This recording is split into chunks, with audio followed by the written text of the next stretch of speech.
Bapak-bapak dan ibu-ibu sekalian, jamaah salat subuh yang dirahmati Allah Subhanahu wa taala. Alhamdulillah pada pagi hari ini seperti biasa kita mendapatkan kemudahan oleh Allah Subhanahu wa taala untuk bisa bangun malam. Ini adalah suatu kenikmatan yang sangat luar biasa yang diberikan Allah kepada kita semua. Sebenarnya bangun malam ini diberikan kepada semuanya. Cuman tidak semua orang berhasil memanfaatkan bangun malam itu. Padahal kalau dalam hadis qudsi dijelaskan bahwa pada setiap malam Allah Subhanahu wa taala itu turun ke langit bumi diikuti oleh ribuan malaikatnya sampai dengan sepertiga malam. Jadi hadisnya adalah yanzulu tabarakallahu wa taala fi kulli lailatin ilas sama'id dunya hina yabqa sulusul lailil akhir. Jadi kalimatnya yanzulu, nazala yanzulu. Yanzulu ini fi'il mudhari berarti sifatnya adalah continuous. Jadi sedang berlangsung. Jadi bukan telah turun, tapi memang sedang turun. Jadi sedang turun yang namanya Allah Subhanahu wa taala diikuti dengan ribuan malaikat. Untuk apa?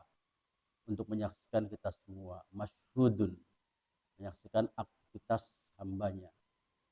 Jadi yang menyambut kita ini sebenarnya tidak hanya manusia, tapi semesta alam juga menyambutnya. Jadi malaikat beserta semesta alam itu semuanya bertasbih kepada Allah Subhanahu wa taala.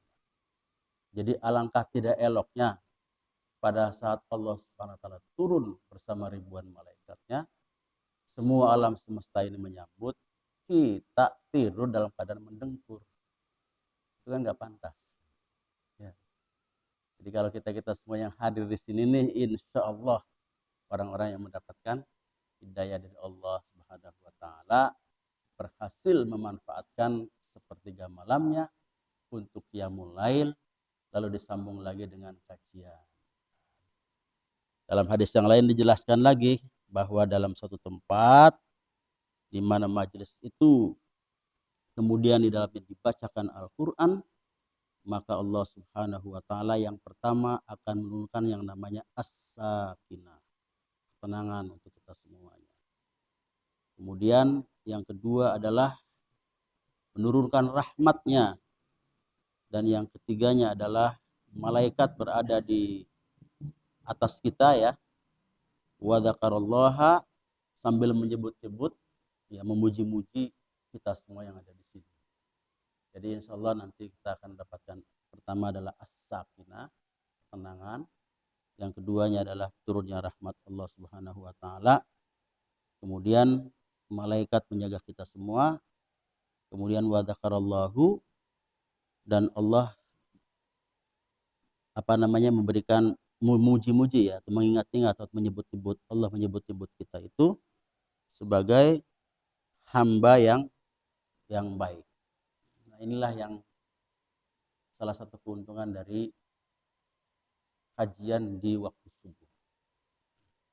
Makanya aqimus sholata liduluki syamsi ila ghasaqil laili wa qur'anal fajr inna qur'anal fajri kana mashhuda. Aqimus sholah, dirikanlah sholat. Aqimus sholah liduluki syamsi ila ghasaqil laili. Semenjak dari terbitnya matahari sampai dengan tenggelamnya matahari. Wa qur'anal fajr, dan Quran, ayat Qur'anan yang dimaksud adalah bacaan Al-Quran di waktu fajar. Itu adalah masyhuda, disaksikan oleh para malaikat.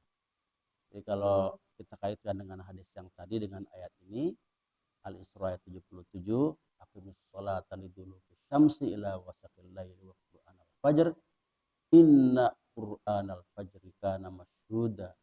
Karena sesungguhnya bacaan Al-Quran di waktu fajar itu adalah masyhuda, disaksikan oleh ribuan malaikat. Oleh karena itu, kenapa kemudian yang namanya sholat subuh ini menjadi kunci kemenangan, tidak hanya secara pribadi maupun umat Islam. kunci kemenangan. Jadi kalau kita bangun pagi diteruskan dengan wiridan ya atau pikiran, apalagi dengan seperti ini bagian daripada kemenangan, kunci kemenangan.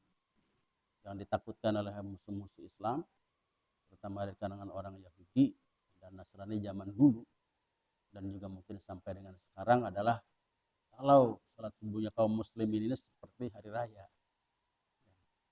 Makanya ada anekdot atau istilahnya ada ungkapan. Kalau kita ingin melihat orang Islam, maka lihatlah waktu sholat hari raya. Baik Idul Fitri maupun Idul Adha. Itu pasti ramai. Padahal sunnah statusnya.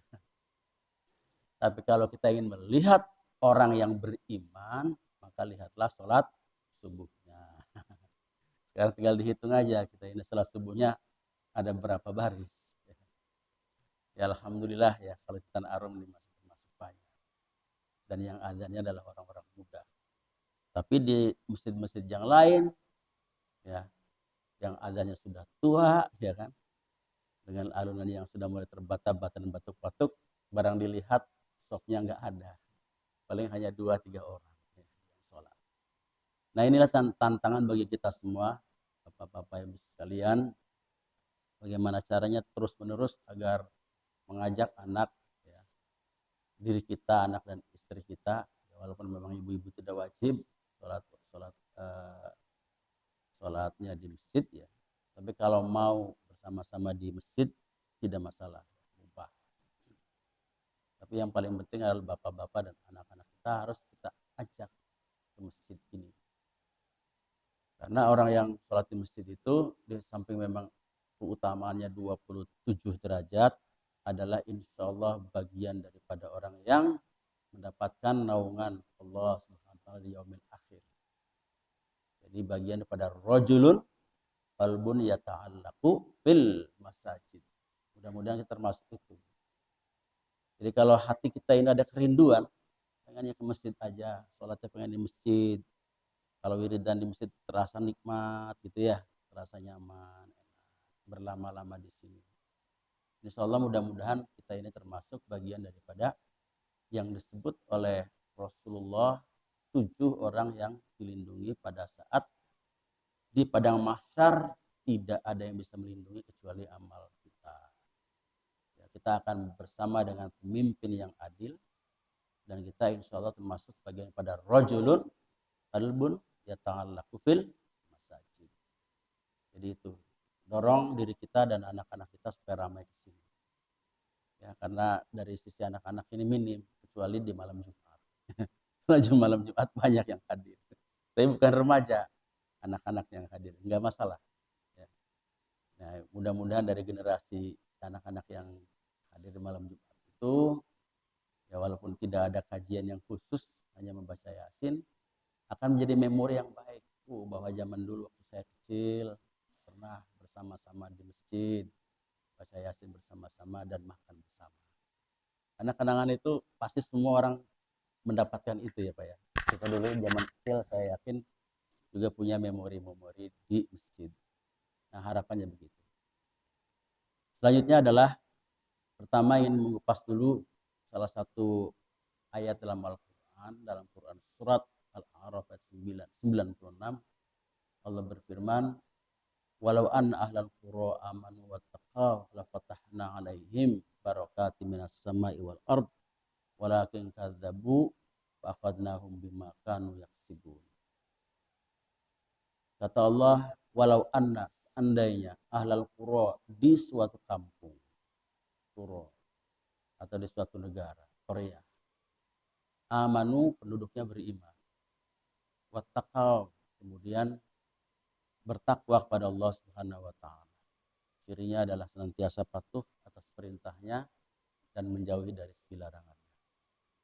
Jaminannya adalah la fatahna. Nah, di situ lamnya itu lam taukid. Jadi pasti. Jadi menjawabnya dengan pasti la fatahna. Pasti akan kami bukakan. La fatahna alaihim atas kalian apa yang dibuka. Barakatum minas sama'i wal ard. Yaitu keberkahan yang bersumber dari langit maupun dari bumi. Nah, inilah yang harus menjadi cita-cita kita semua. Jadi sesudah beriman, kitanya bertakwa kepada Allah SWT, memenuhi seluruh perintah-perintahnya dan menjauhi larangannya dengan penuh keikhlasan, jaminannya itu. Jadi yang kita inginkan Korea kita, kampung kita ini, komplek kita ini adalah mendapatkan barokatim minas sama'i walakin kadzabu, kata Allah. Tapi memang kebanyakan manusia itu kadzab. Kadzab itu adalah berbohong atau menentang, tidak mau diajak amanu wattaqau. Fakat walakin kadzabu fa akhadnahum bima kanu yaksibun, yang mengakibatkan kami memberikan siksa. Akhadanya dimaknainya siksa. Padahal itu mengambil dari sesuatu yang diambil keberkahannya dari kita. Itu artinya sama dengan disiksa. Walaupun kita itu dilimpahi begitu banyak harta, begitu banyak kedudukan, tapi kursi yang kita duduknya panas, gak nyaman gitu. Waduh, ya gelisah. Harta kita yang dianugerahi begitu banyak, tetapi tidak memberikan manfaat apa-apa. Berarti itu yang namanya berkahnya dicabut di situ. Jadi yang namanya siksa yang diberikan kepada manusia, kepada kita semua, itu sebetulnya kata Allah bima kanu yaksibun, karena kalian semua itu dengan ulahnya, dengan kasabnya.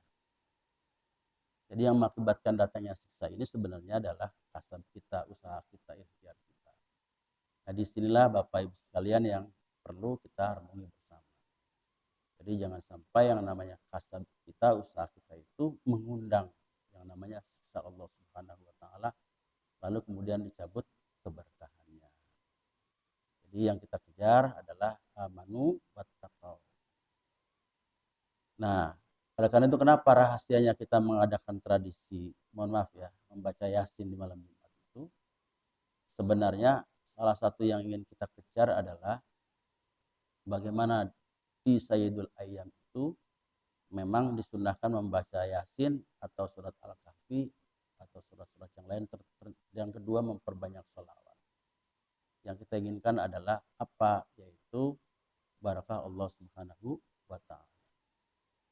Makanya yang kita doakan adalah Allahumma anzilna munzalam barakah li qaryatin tan'arum wa ahli wa anta khairur raziqin. Jadi kami mohon kepada Allah Subhanahu wa taala adalah kau turunkan keberkahan, ya. Allahumma anzilna munzalam barakah, keberkahan. Keberkahan ini berarti kan kebaikannya senantiasa bertambah. Jadi itu adalah rahasia kami sebenarnya secara spiritual untuk memberikan atmosfer di Tan'arum ini agar suasananya kondusif. Hatinya orangnya lapang semuanya, nggak ada yang marah-marah, ya kan? Sabar. Semangat ta'awunnya, tolong menolongnya tinggi. Ya, kita lihat dari masjid ini berdirinya kan secara swadaya, tidak banyak dari luar, walaupun mungkin ada, tapi tidak banyak. Kita lihat di RT RW-nya rukun di sini, ya. Alhamdulillah. Nah, ini harus diciptakan. Di semua Korea harus begitu. Harus ada upaya-upaya spiritual yang mengetuk pintu langit. Agar apa? Agar dijaga keberkahan. Kalau tidak begitu amruk dunia ini, ya kan? Karena yang menjaga kita itu sebetulnya adalah doa-doa dan sholat kita. Makanya seandainya tidak ada lagi orang yang sholat, sudah tidak ada lagi orang yang mau tawaf ke Baitullah, maka diselesaikan. Selesai nanti. Dunia ini akan digulung. Tapi sepanjang masih ada orang yang sholat, sepanjang masih ada orang yang mau tawaf di Ka'bah, insya Allah dunia ini masih diberi kesempatan untuk kita apa? Untuk beramal soleh. Hanya saja Bapak Ibu sekalian, sekali lagi kita itu hidupnya adalah berbatas waktu. Ya. Makanya Imam Sufyan Ats-Tsauri itu menyarankan kepada kita. Jadi terhadap waktu-waktu yang tersisa, ya, yang masih ada ini, itu kita harus manfaatkan dengan sebaik-baik. Waktu-waktu yang sudah lewat, kita mohonkan ampunnya. Karena waktu itu sudah lagi tidak bisa diulang. Dan kesempatan itulah pada saat ada maka harus kita ambil. Seandainya hari ini kita tidak mengambil kesempatan untuk melakukan kajian atau mengambil sholat kita, mungkin tidak mendapatkan lagi kesempatan di waktu-waktu yang akan datang. Karena kita tidak bisa menjamin apakah usia kita masih ada ataukah Allah masih memberikan rahmat pada kita atau tidak di masa-masa yang akan datang. Jadi prinsipnya adalah di majelis-majelis ilmu yang digelar dimanapun, kalau kita harus berusaha menyempatkan diri hadir di situ. Jadi insya Allah tadi jaminannya adalah ada as-sakinah, yaitu ada sakin, ada ketenangan. Yang kedua, kita disebut-sebut oleh Allah sebagai hamba yang baik. Yang ketiga, diturunkan rahmatnya. Dan yang keempatnya adalah malaikat beserta kita mengelilingi di atas kita semua, yaitu mereka menjaga kita semua. Jadi insya Allah yang hadir pada hari ini sebenarnya jumlahnya banyak, cuma tidak terlihat. Mudah-mudahan sekali lagi Allah memberikan keberkahan kepada kita semua. Ya baik Bapak Ibu sekalian, melanjutkan pada kajian yang kemarin, hari ini kita akan mengkaji hal-hal yang terkait dengan syirkah. Jadi syirkah ini adalah kerjasama usaha atau kerjasama bisnis. Kenapa harus ada syirkah? Karena pada dasarnya yang namanya manusia ini saling membutuhkan. Ada yang punya kelebihan, ada yang punya kekurangan. Nah, perintahnya adalah ta'awanu 'alal birri wat taqwa wa la ta'awanu 'alal itsmi wal udwan. Bertolong-menolonglah kalian kepada at-taqwa wa la ta'awanu 'alal itsmi wal udwan. Tetapi janganlah tolong-menolong dalam permusuhan dan wala ta'awanu 'alal itsmi, perbuatan dosa, dan udwan dan permusuhan. Jadi kalau dalam hal yang takwa itu harus tolong menolong. Tapi kalau perbuatan dosa dan permusuhan, ya itu tidak boleh saling tolong menolong. Nah, syirkah ini kenapa dianjurkan? Karena ada beberapa hadis yang terkait dengan kehadiran Allah Subhanahu wa taala dalam orang yang bersyirkah. Yaqulullahu taala ana salisus syarikaini ma lam yakun ahaduhuma sahibuhu. Kata Allah SWT, ana salisun, aku adalah orang yang ketiga terhadap dua orang yang bersyirkah. Ma lam yakun ahaduhuma, selagi ya, lam yakun ahaduhuma, selagi tidak ada yang berkhianat di antara salah satu dari keduanya, ya, yang bersahabat tersebut, yang bersyirkah. Jadi syirkah ini kerjasama usaha, kerjasama bisnis, itu sangat dianjurkan untuk dilakukan dan dipuji. Allah juga hadir di situ. Kita tahu dalam realitas kehidupan sehari-hari, kalau gambaran makronya perekonomian kita ini kan ada kesenjangan. Ada orang yang kaya dan ada orang yang miskin. Jumlahnya banyak, Bapak Ibu semua. Kalau dari standar Bank Dunia yang sekarang ini hadir itu adalah jumlah orang miskin di kita kan 60,3%. Dari jumlahnya ratusan juta, banyak. Penganggurannya banyak. Di Banten ini kalau melihat catatan BPS, orang-orang yang miskin itu jumlahnya cukup banyak, sebanyak 700.000 orang dari penduduk 10 juta. Jadi hampir 10%, 8-9% ini berada dalam kehidupan yang miskin. Kemudian penganggurannya cukup banyak, ada 400.000, sekitar 5,5% ya, dari angkatan kerja yang ada di Banten. Kita berhadapan dengan itu. Kemudian apakah orang miskin itu tidak punya potensi? Ada potensinya, ya, bahkan banyak. Dari mana mengukurnya? Banyak dari orang-orang miskin yang berhasil, sukses, ya. Baik menjadi pengusaha maupun menjadi pemimpin. Banyak. Nah, inilah yang tidak boleh disalahpahami. Karena kalau salah paham, seperti yang kemarin yang sudah kita ceritakan, banyak atau ada bukan banyak ya, orang-orang yang fatal yang mengambil kesimpulan bahwa kehidupan yang miskin itu seolah-olah nanti akan terwariskan kepada anak cucu kita. Sehingga akhirnya mereka kemudian bunuh diri bersama dengan meminum racun atau dengan yang lainnya. Kan ada kemarin. Termasuk dulu pernah ada alumni dari ITB. Padahal ITB itu kampus besar. Yang selama ini kalau alumninya keluar itu rata-rata jarang yang nganggur. Ya, dan gajinya besar-besar. Tapi ada yang punya pandangan seperti itu. Jadi seolah-olah yang namanya kehidupan miskin itu akan selamanya dan akan terwariskan kepada anak-anaknya. Daripada saya menganiaya anak-anak saya, sudahlah hari ini kita bunuhin aja. Ada dengan meminum racun dan lain sebagainya. Ini pandangan yang keliru. Dalam Islam tidak begitu.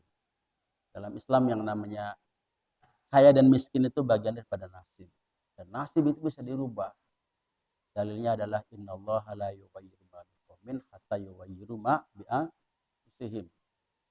Sesungguhnya Allah SWT tidak akan merubah nasib suatu kaum kecuali kaum itu sendiri yang merubahnya. Jadi dirinya sendiri. Bagaimana cara merubah dirinya sendiri itu harus dibuka wawasannya dan diberikan motivasi. Setelah itu baru diberi modal. Kalau tidak ada modal diajak sirkah, diajak kerjasama bisnis. Jadi yang sudah maju bisnisnya, yang sudah kaya itu dibagi pengalamannya. Dibagi pengalamannya. Memang yang wajib adalah dibagi hartanya dengan khudz min amwalihim shadaqatan tutahhiruhum wa tuzakkihim biha. Itu berupa zakat. Jadi yang sudah pasti memang Allah memerintahkan agar orang-orang yang kaya yang agnia itu zakatnya diambil. Khudz, perintahnya diambil. Berarti diambil aktif kan? Ya, bahasanya gitu. Tidak hanya menunggu zakat itu bukan, tapi harus diambil. Maka kenapa harus ada amil? Amil itu orang yang bekerja mengambil zakat. Zaman Nabi banyak orang-orang yang diutus sahabat-sahabatnya untuk mengambil zakat di berbagai daerah. Seperti itu. Jadi kalau zakat hanya ditunggu, sama. Pajak ditunggu, nggak akan ada yang datang. Makanya diambil. Khudz min amwalihim shadaqatan tutahhiruhum wa tuzakkihim biha. Nah, ini adalah instrumen cara Allah bagaimana mendistribusikan harta dari orang-orang yang kaya agar mengalir pada orang yang miskin supaya kesenjangannya yang asalnya lebar jadi sempit. Tetapi tidak cukup dengan hartanya saja. Kalau hartanya saja bisa jadi sifatnya konsumtif zakat itu. Jadi zakat itu diambil kasihkan orang miskin, dikasih belanja hari itu selesai. Nah, maka instrumen yang kedua adalah didorong untuk bersirkah, namanya bekerja sama. Tanya, Bapak punya keahlian apa misalnya? Oh, saya tidak punya keahlian apa-apa, saya hanya bisa nembok, atau hanya bisa mencangkul. Mau nggak Bapak kerja sama saya? Kan gitu. Siap, pertama kali jadi pekerja. Lama-kelamaan supaya si Bapak ini jadi berdaya, kira-kira kalau mau usaha apa yang bisa dikerjakan? Oh, saya hanya bisanya adalah umpamanya, ya pasti setiap orang punya keterampilan. Kalau nggak punya keterampilan berarti harus kita latih orang itu. Siapa yang melatih? Ya orang-orang yang kaya. Kalau nggak bisa, siapa? Para pengusaha. Tumbuhkan jiwa-jiwa wirausaha. Jangan hanya dididik sebagai pekerja. Kalau jadi pekerja itu pendidikan kita, titelnya panjang, tapi nanti kerjanya hanya ngisi barisan-barisan pencari kerja. Ini kan yang menyedihkan. Jadi pendidikan kita itu harus diisi dengan inisiatif-inisiatif didorong untuk berwirausaha. Semangat Islam itu sebenarnya begitu. Kenapa? Karena Rasulullah adalah wirausahawan. Para sahabat itu wirausahawan semua. Jadi inflasi titel, titel yang banyak tapi tidak berdaya di hadapan dunia kerja. Ini pendidikan kita begitu. Padahal teorinya kalau kita pengen menjadi negara maju harus ada 2 sampai dengan 5% itu orang-orang yang bekerja di wirausaha. Kalau pandangan orang tua saya dulu, kenapa saya akhirnya menjadi ASN di belakang kemudian hari? Karena kalau belum pakai seragam yang itu tuh Bu, yang apa namanya? Yang baju besi itu ya, yang Pemda, dianggapnya belum bekerja. kalau pandangan orang-orang dulu. Dan bekerja itu taunya apa? Mengajar. Jadi nggak tahu kerja di pabrik, setelah itu bekerja. Masih ada yang begitu. Nah ini harus kita luruskan. Jadi wirausaha itu harus dijadikan sebagai profesi yang membanggakan bagi anak-anak muda. Inilah yang berhasil menanamkan ide-ide ini zaman sebelum presiden sekarang ya. Xi Jinping itu sebelumnya presiden siapa itu?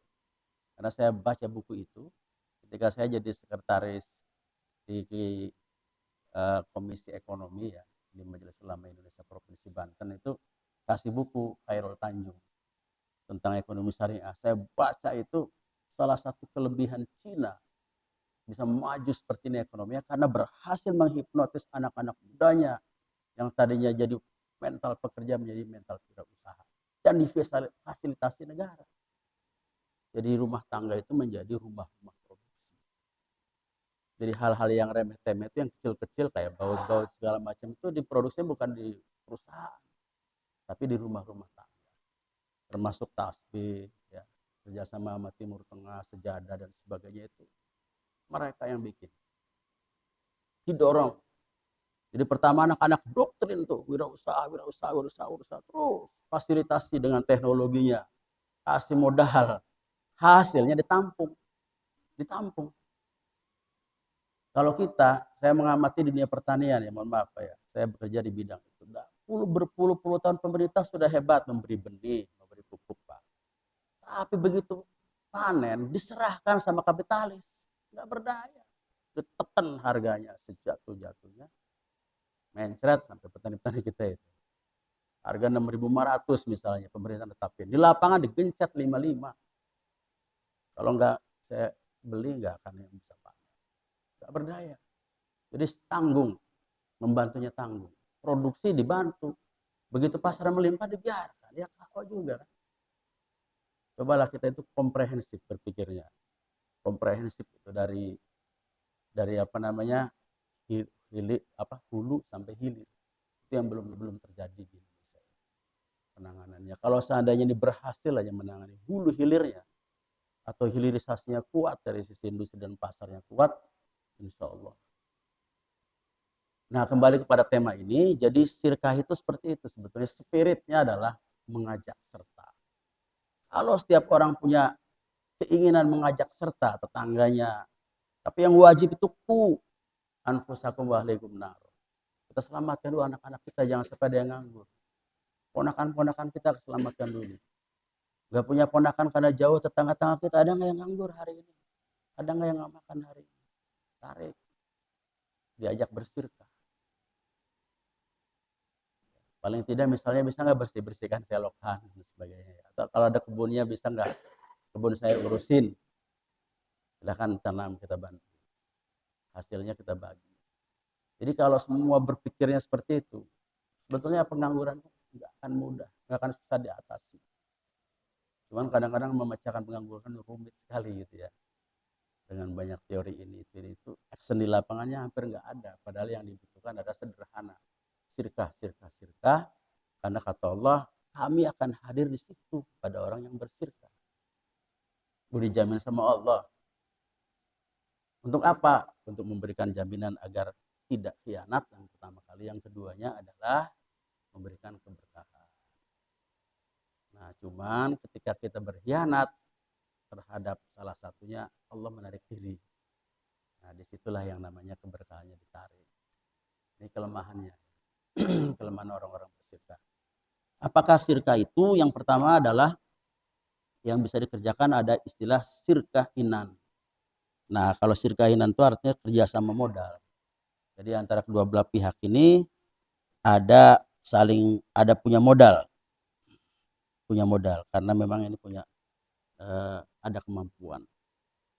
Sirkah inan adalah persekutuan dua orang atau lebih dan orang-orang yang dibolehkan mengelola sendiri hartanya dalam mengumpulkan sejumlah modal dengan sistem pembagian yang ditentukan atau menanam saham dalam jumlah yang telah ditetapkan atau disepakati yang mereka kelola secara bersama-sama untuk mengembangkannya.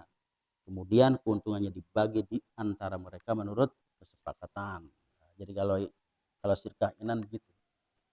Jadi antara si A dengan si B yang bersirka, yang bekerja sama bisnis itu masing-masing bawa modal, dikelola bersama, lalu kemudian keuntungannya dibagi berdasarkan kesepakatan, ya, musyawarah.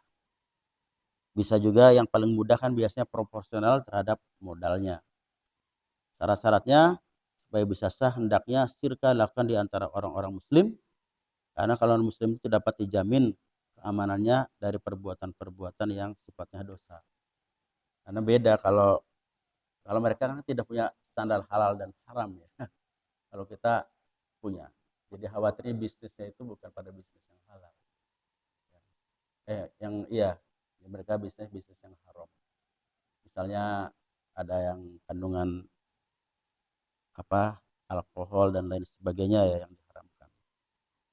Yang kedua, modal dan bagian dari masing-masing anggota serikat hendaknya diketahui, karena keuntungan dan kerugian adalah dua hal yang erat kaitannya dengan kondisi modal atau saham yang ada. Jadi jelas berapa persen masing-masing memiliki modal, ya 40, 60 dan seterusnya. Nah, ini yang digunakan untuk berbagi hasil berdasarkan struktur modalnya.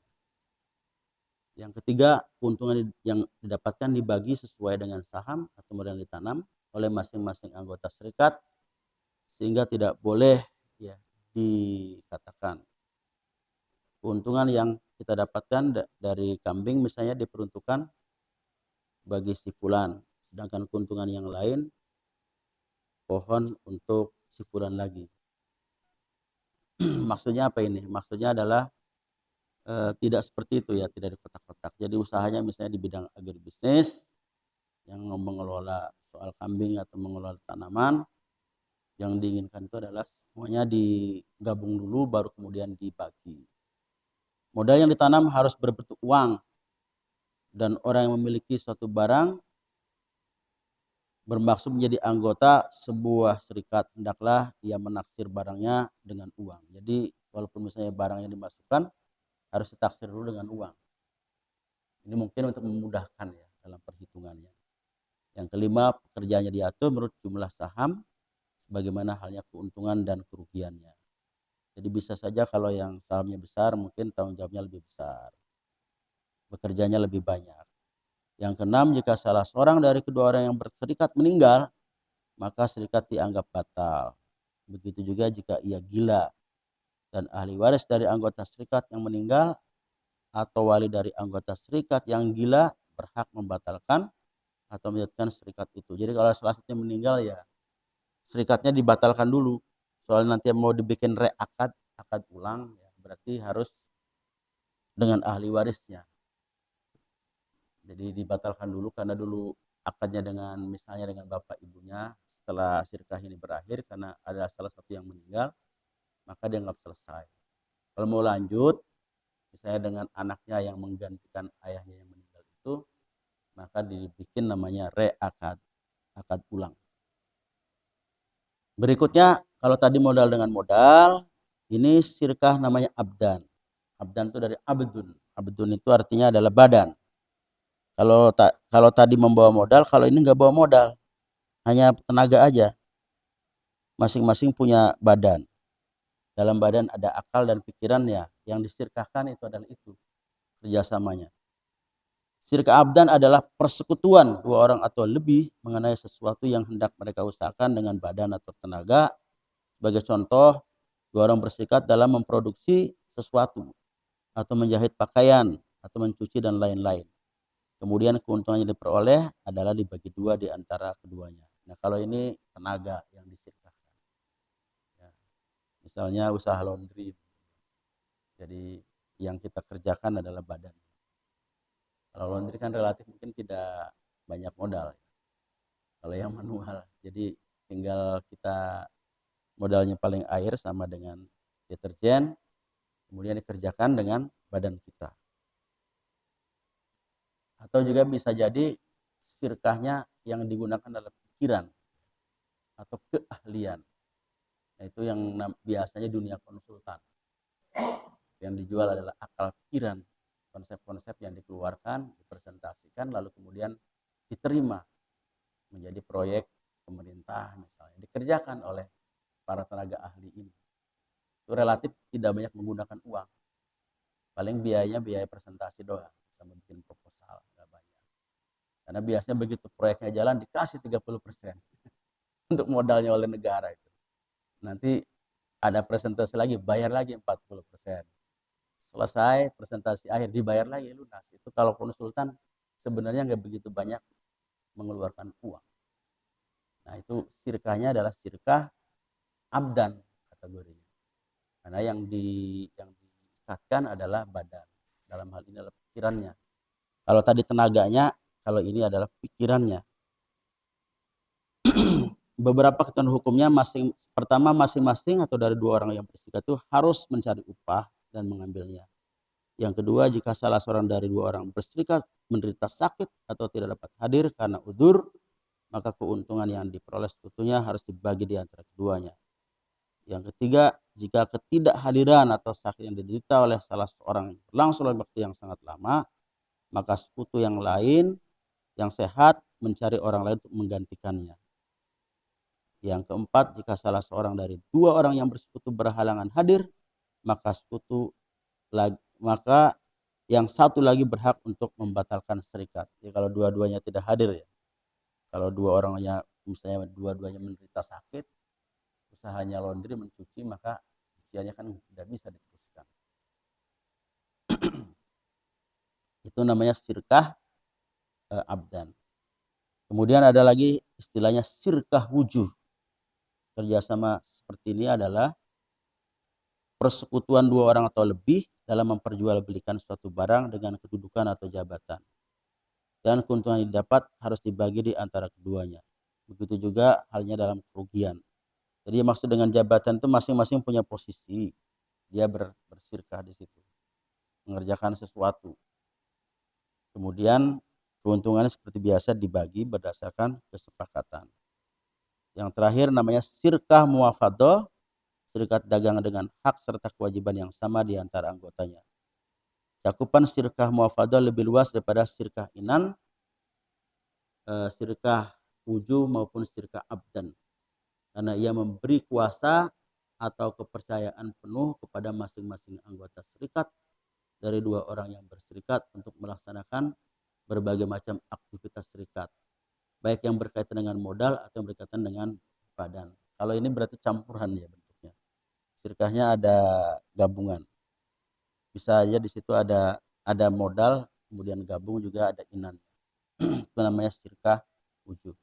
Nah, yang paling penting sebetulnya adalah spiritnya sekali ya. Spirit dari sirkah ini, kerjasama ini bagian daripada ta'awanu 'alal birri wat taqwa wala ta'awanu 'alal itsmi wal 'udwan, yaitu mengatasi kesulitan-kesulitan yang kita hadapi dalam kehidupan sehari-hari. Untuk memecahkan pertama pengangguran, yang kedua kemiskinan. Jadi maksudnya kalau kita diberi kesempatan oleh Allah SWT menjadi seorang pengusaha yang berhasil ataupun yang belum berhasil misalnya, maka didorong untuk mengajak yang lain dalam bentuk sirkah-sirkah ini. Ya kalau misalnya belum bisa sirkah, dicari jadi pekerja dulu, nanti dilatih, didorong agar mereka ini kelak bisa menjadi pengusaha. Karena di Indonesia ini dulu di zaman Pak Habibie ya, itu kelas menengahnya, lapisan kelas menengah itu orang-orang yang terdidik dan orang-orang yang punya profesi bagus itu tinggi. Itu yang menggerakkan perekonomian. Tapi sekarang lapisan kelas menengah itu semakin menipis. Artinya apa? Ini bahaya sebetulnya. Kalau semakin menipis itu artinya minat orang untuk menjadi pengusaha itu menurun. Karena memang menjadi pengusaha itu tidak mudah. Ya, pasti akan dihadapkan oleh kehidupan yang jatuh bangun. Itu bagian pada sunnatullah. Makanya namanya gewira usaha. Wira itu artinya perwira, berani. Usaha, berusaha. Berani apa? Berani nanggung resiko.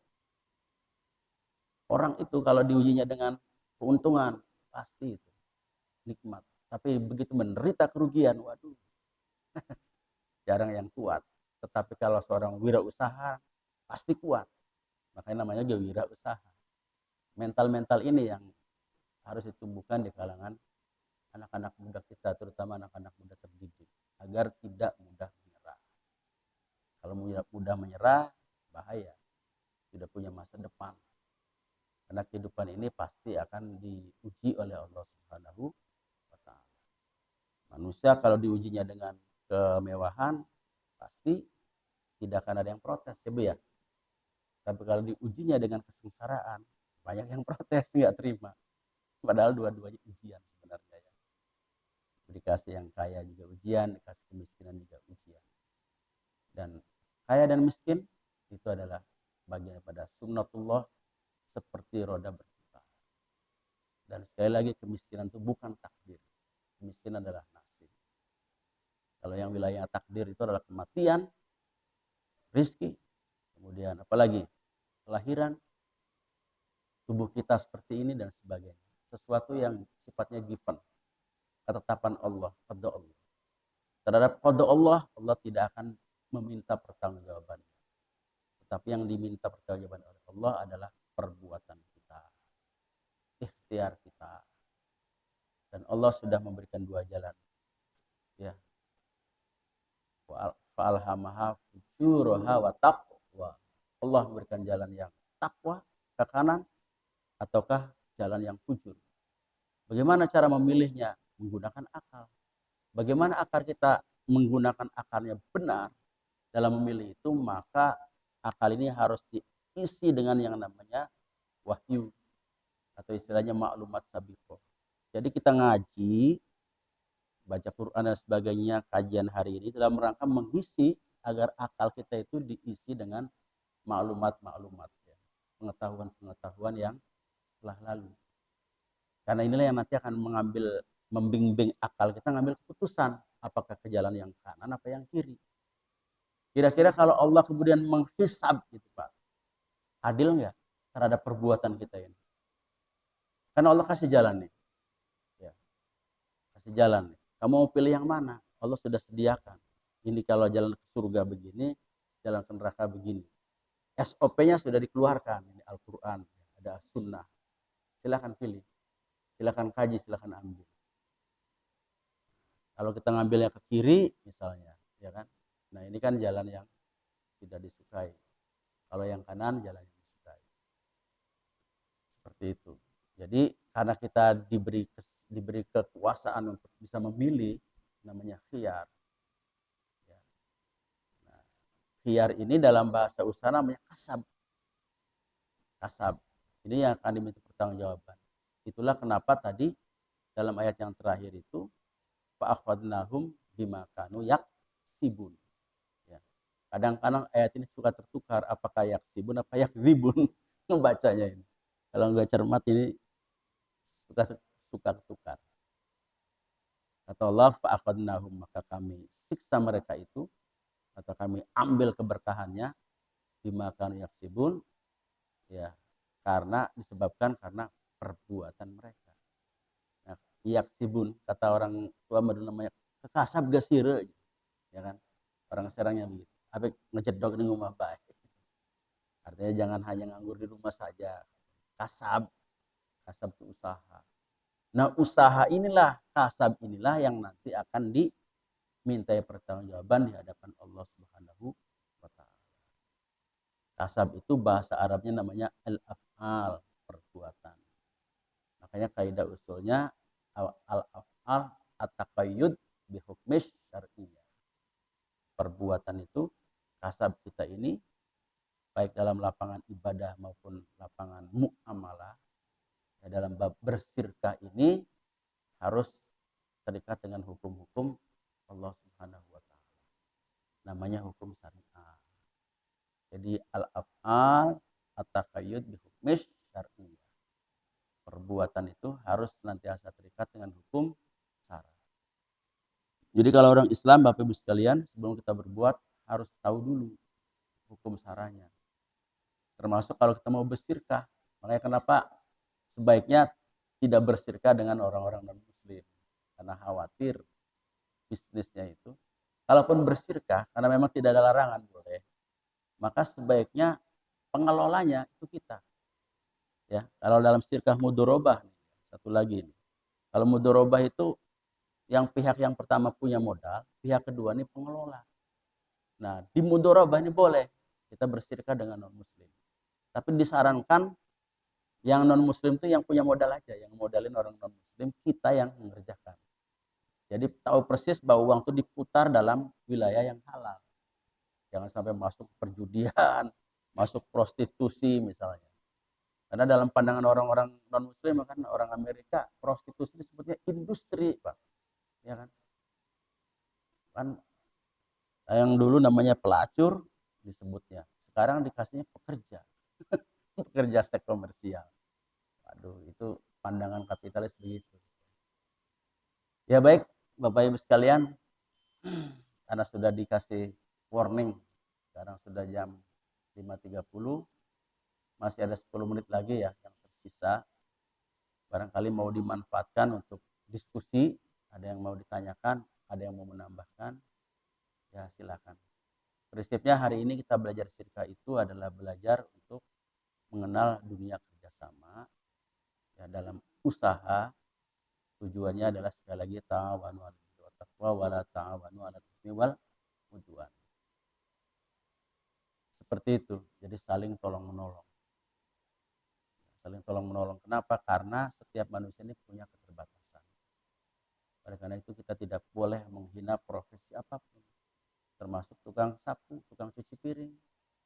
Karena kalau misalnya tidak ada asisten rumah tangga, ya, betapa repotnya Bu ya.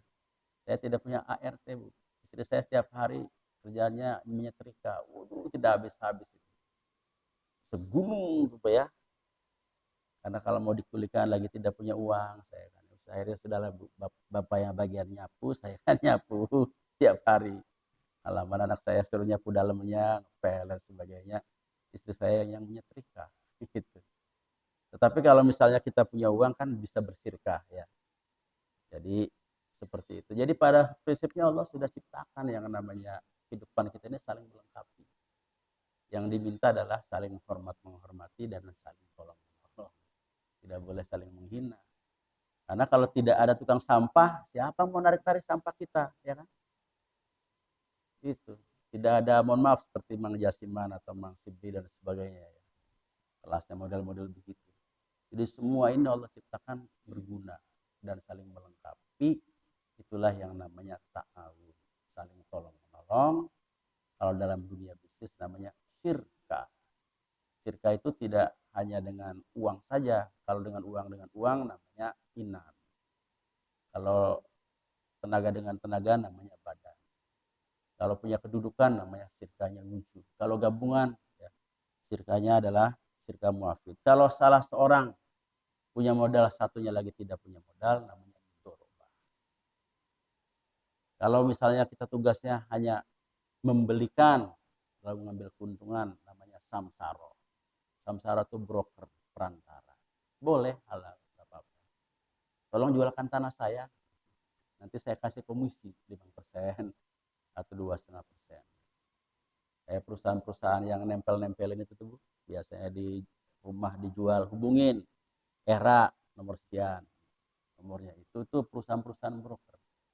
Perusahaan broker itu namanya samsaro. Samsaro itu adalah pedagang komisioner, pedagang perantara. Boleh, halal, nggak masalah. Kita ngebrokerin. Kalau kata orang sini calo, kan kesannya jelek ya. Padahal calo itu sebenarnya halal, nggak apa-apa. Ya, karena mereka berada membantu kita jualan jasa. Ini ada pihak yang membutuhkan, ini yang dibutuhkan ada di sini. Ya.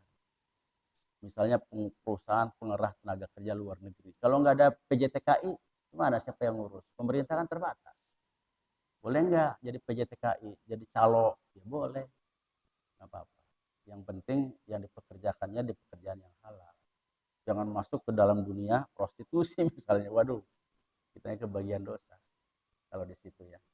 Kenapa? Karena bagian kena nanti al wasilatul haram bahwa haram. Kalau kita memfasilitasi, mewasilahi perbuatan haram, kitanya kena haram. Makanya di situ jelinya ya. Jadi mentang-mentang kita jadi broker halal, lihat-lihat dulu juga ya. Brokernya apa nih? Kalau misalkan jual orang untuk main judi misalnya kayak di Kamboja sebagai kemarin tuh ya. Kitanya jadi pedagang perantaranya nih, perantaranya memfasilitasi, kena kitanya. Berdasarkan kaidah al-wasilatul haram fahuwa haram. Yang memfasilitasi, yang mewasilahi perbuatan haram, kitanya kena haram. Gitu. Nah inilah yang harus diperhatikan kalau kita sebagai orang Islam. Karena perbuatan kita at-taqayyud bi hukmis syar'iyyah. Begitu? Ayudi, ada yang tambahkan Ayudi? Enggak ada ya? Bapak, ibu-ibu barangkali ada yang tanya? Enggak ada. Kira-kira bisa dipahami nih, Bu ya? Ya, mohon maaf nih bahasanya memang di muamalah. Jadi muamalah memang jarang dibahas ya. Kalau dalam tradisi kajian kitab kita itu toharoh kan di awal. Toharoh, sholat, zakat, puasa haji. Pas muamalah kadang-kadang nggak kebahas. Makanya kenapa kemudian tradisi wirausaha di kalangan orang muslim itu melemah. Karena dari sisi kajian kitabnya taruhnya di belakang, nggak pernah di depan. Jadi hampir nggak pernah kebahas. Jadi pengusaha kita itu kecil. Yang menonjol mohon maaf ya di kalangan orang-orang non pribumi kan. Yang menonjol jadi pengusaha. Di antara konglomerat itu berapa orang sih yang 200 orang konglomerat yang dikejar-kejar pajaknya sama Pak Purbaya itu, orang muslimnya berapa persen? Paling yang kita kenal kan Yusuf Kala, Abu Rizal Bakri, Khairul Tanjung. Khairul Tanjung sekarang ramai dengan Trans 7 ya. Terkandung di situ juga. Aduh. Sesama muslim saling menghina, ini tidak pas ya. Ya kalau kita lihat dari liputannya memang tidak layak seperti itu. Jadi tradisi di pesantren itu jadi bahan olok-olokan. Karena pesantrennya seperti itu, tradisinya adalah membuat ketaatan tidak hanya pada Allah dan Rasul, tapi juga kepada kiainya. Karena doa kiai itu kunci keberhasilan bagi santri. Makanya kalau pada anak-anak saya itu Bu, yang sudah pada selesai, saya bilang kamu keluar kalau sudah dapat ridho dari gurunya. Alhamdulillah anak saya yang kedua menurut. Kalau sudah selesai, udah kakak di situ aja, kaji lagi ilmunya sampai dengan gurunya meridhoi untuk keluar. Insya Allah berkah. Jadi tidak banyak ilmu, tapi nanti punya daya panggil Pak. Punya daya panggil itu kalau dia tampil, jamaah itu banyak. Dan saya menyaksikan itu, ada kiai yang ada di Tangerang itu. Kalau dari sisi bacaan Quran mah bagus, dari sisi orang Serang, waduh nggak memenuhi syarat. Kata Kiai Matin almarhum itu, kali ini orang baca Quran berantakan, tapi punya daya panggil Bu. Sekali ini ceramah 1.000-5.000 orang hadir dan sangat disenangi oleh para pejabat, terutama calon-calon gubernur, calon bupati itu. Dan yang luar biasa hebatnya itu sejamaahnya dikasih uang karena tampaknya luas ternyata beliau. Jadi kaya raya. Nah setelah kita selidiki ternyata beliau ini adalah memang dari sisi intelektual kurang. Kemudian keluar dari pondok itu dapat berkah kiai, disuruh usaha. Wirausaha berhasil. Akhirnya karena tadi ilmunya barokah walaupun nggak banyak. Akhirnya Allah ngangkat jadi kiai, ceramahnya sederhana. Motivasi aja sebetulnya untuk orang bersedekah, untuk orang berusaha supaya jadi kaya dengan kaya punya zakat. Itu tapi disukai. Jamaahnya banyak. Ya subhanallah. Jadi seperti itu. Nah, inilah bagian daripada keberkahan Allah. Keberkahan itu boleh jadi harta kita nggak banyak tapi mencukupi. Ilmu kita nggak banyak tapi manfaat. Itu namanya keberkahan. Demikian kalau tidak ada yang didiskusikan, waktunya sudah hampir ya, mencapai 10 menit dari waktu tulu. Jadi sudah masuk waktu syuruk. Kajian ini saya akhiri dengan permohonan maaf yang sebesar-besarnya atas kalimat-kalimat yang kurang berkenan. Apabila ada kebaikan dan kebenaran itu datang dari Allah Subhanahu wa taala. Al-haq min rabbika fala takunanna minal mumtarin. Kebenaran itu datang dari Allah dan kita tidak boleh meragukannya. Ja'al haq wa zahaqal batil innal batila kana zahuqa. Manakala kebenaran sudah datang, maka kebatilan pasti musnah. Dan sesungguhnya kebatilan pasti akan musnah. Hadanallah wa iyyakum ajma'in. Minkum wassalamualaikum warahmatullahi wabarakatuh. Sallallahu alaihi